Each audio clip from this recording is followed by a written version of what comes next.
बिस्मिल्लाहिर्रहमानिर्रहीम सल्लल्लाहु अलैहि व आलिहि वसल्लम। वो एक मासूम और भोली भाली लड़की थी। जब उसकी शादी हुई तो माँ का दिन में 2-2 बार फ़ोन आता कि क्या कर रही हो, किस टाइम उठी, नाश्ते में सास ने क्या खाया, ससुर ने क्या खाया, नंदों ने क्या खाया। अच्छा तो सारा कुछ तुमने पकाया, कैसे फरमाइशें कर कर के पकवाते हैं मेरी बच्ची से।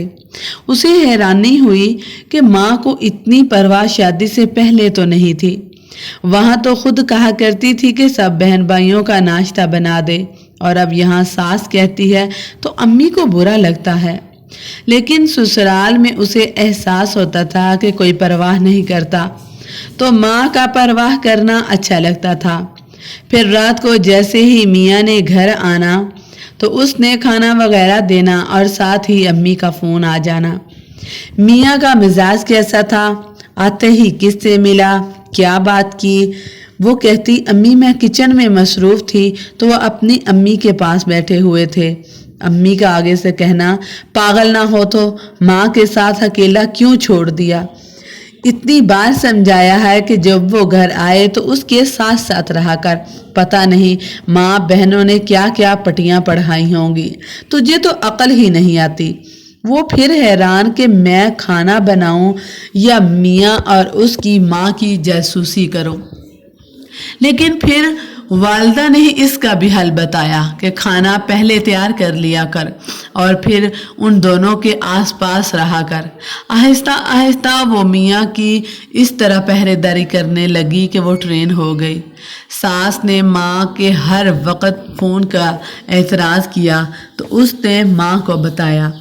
माँ ने अगले ही दिन भाई को लेने भेज दिया, जाओ बहन को ले आओ। शुरू शादी के शुरू में वो हफ्ता रहती, फिर 3 हफ्ते और फिर कई महीने माँ के घर गुजरने लगे। उसे माँ के आए 2 हफ्ते हो चुके थे कि उसका मियाँ लेने आया हुआ था और वो तैयारी कर रही थी। जब उसका मियाँ थोड़ी देर के लिए उठकर बाहर गया तो उसकी माँ अंदर आई और छोटी से कहा कि दरवाजे के पास खड़ी हो जाओ, जैसे ही कोई आए तो तब मुझे बताना। माँ ने उसे फिर से पटियां पढ़ानी शुरू कर दी।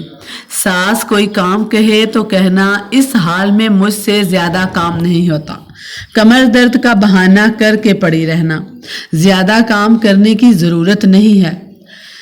तुम्हें क्या पड़ी है नंदों और सबके लिए कुछ ना कुछ पकाती रहो, अपना खुद पका लेंगी, तुम्हारी क्या जिम्मेदारी है।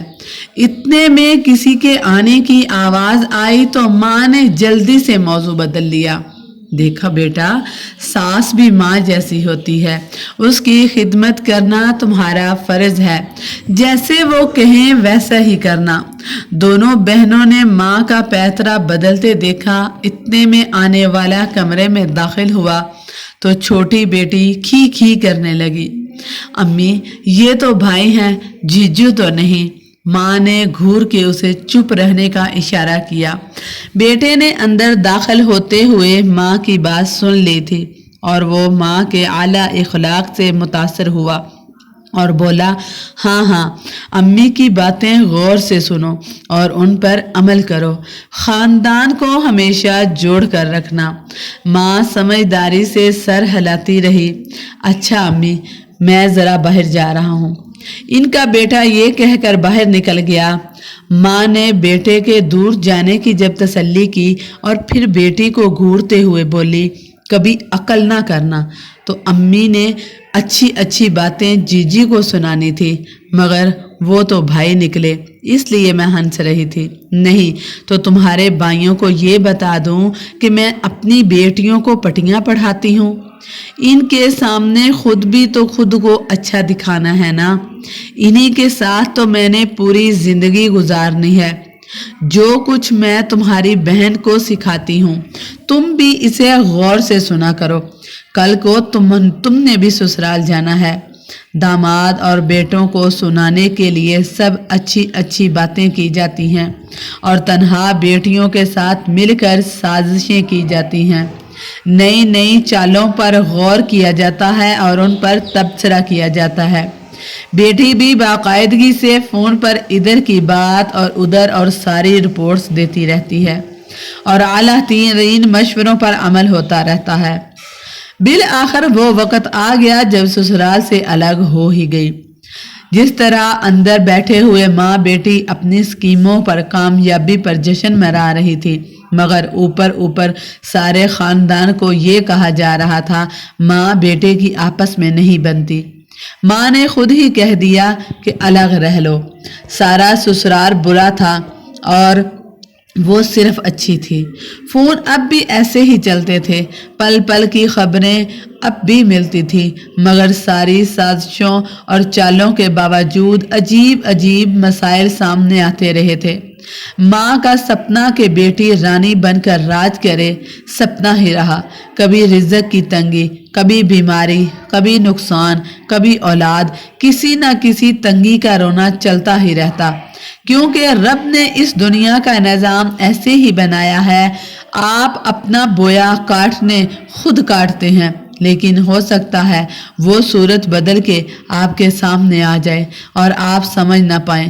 جب انسان دل تنگ کرتے ہیں تو ان کے لیے اللہ تعالیٰ نعمتوں کو بھی تنگ کر دیتا ہے۔ جب آپ کسی کا حق مارتے ہیں تو آپ کا بھی حق کہیں نہ کہیں کوئی نہ کوئی ضرور مار دیتا ہے، کیونکہ انسانوں سے بہتر چالیں چلنے والا میرا اللہ اور انسانوں کی چالوں کو پلٹنے والا میرا اللہ موجود ہے۔ اپنی بیٹیوں کو نفع اور سودے کرنا سکھائیں، نفع کا سودا کرنا سکھائیں، انہیں خسارے کا سودا کرنا نہ سکھائیں۔ یہ آپ کا اور آپ کی بیٹی کا اسی میں ہی بلائی ہے۔ اگر آپ کو ویڈیو اچھی لگی ہو تو اس کو دوسروں تک ضرور شیئر کیجیے گا۔ جزاکم اللہ خیر۔